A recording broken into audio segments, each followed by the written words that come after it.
चौथे पद में सूरदास जी का, जिसमें गोपियों द्वारा उद्धव को ताना मारा गया और उसमें ताना मारते हुए कहते हैं कि श्री कृष्ण अब तो राजनीति पढ़ लिया,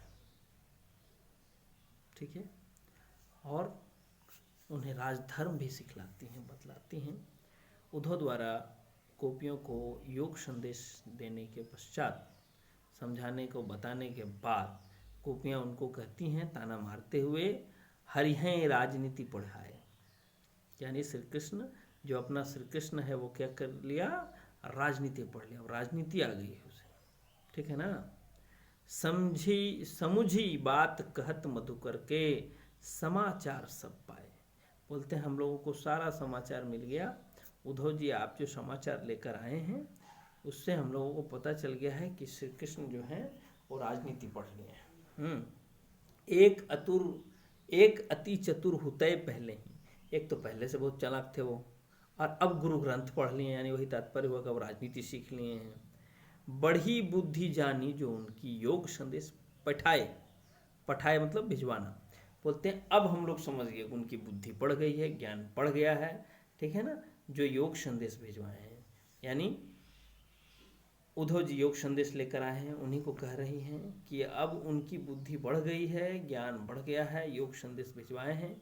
उद्धव भले लोग आगे के, परहित डोलत हाय धाय, ठीक है ना। बोलती हैं उद्धव पहले लोग बहुत भले थे, जो दूसरों की भलाई के लिए चल पड़ते थे, निकल पड़ते थे, ऐसे श्री कृष्ण थे। अपना ही, यहाँ लिखा है परहित डोलत था, यानी दूसरे के लिए अपना हृदय द्रवित होता था। श्री कृष्ण को ही बोल रही है। अब अपने मन फेर पाहिए, चलत जू हुतय चुराए। बोलते अब हम अपने मन को वापस कैसे लाएं, ठीक है ना। जो श्री कृष्ण जाने से पहले, मथुरा जाने से पहले हम लोगों से जो प्रेम किया था, अब हम लोग उसको कैसे वापस लाएं। अब हमें वो सब वापस चाहिए, ठीक है ना। और आगे लिखा हुआ है, अब अपने मन फेर पाहिए चलत जो हुतय चुराए। जो पहले हम लोगों से जो प्रेम किया, अब हम अपने मन को कैसे वापस लाएं। ते क्यों अनैति करे आपुन, ते क्यों अनैति करे आपुन, क्या बोलते हैं, वह क्यों अन्याय कर रहा है, ठीक है ना। जे और अनीति छुड़ाए, जो दूसरे के अन्याय के छुड़ाने के लिए, यानी दूसरे के अन्याय के, अगर कहीं अन्याय हो रहा है तो श्री कृष्ण वहाँ खड़ा रहते थे।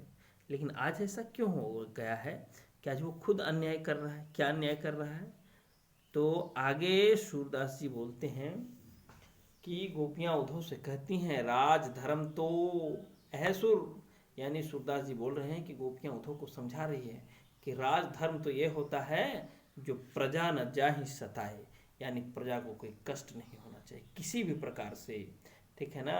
तो गोपियाँ उद्धव के द्वारा ये चौथे पद में समझाती हैं, राजधर्म बतलाती हैं कि जिसमें प्रजा का हित हो, प्रजा के साथ अन्याय नहीं होना चाहिए, ठीक है ना, प्रजा को सताया नहीं जाना चाहिए। लेकिन हमारे जो श्री कृष्ण हैं, यानी उद्धव जी जो संदेश लाए हैं, उनको ये संदेशा देकर ये गोपियाँ उनको भिजवा रही है कि या समझा रही है, ठीक है ना। तो हम लोग इस चौथे पद को पढ़ लिए और इसमें पूरी तरह आप लोग समझ चुके होंगे। कहीं कोई कन्फ्यूजन होगा तो आप लिखित मौखिक पूछ सकते हैं।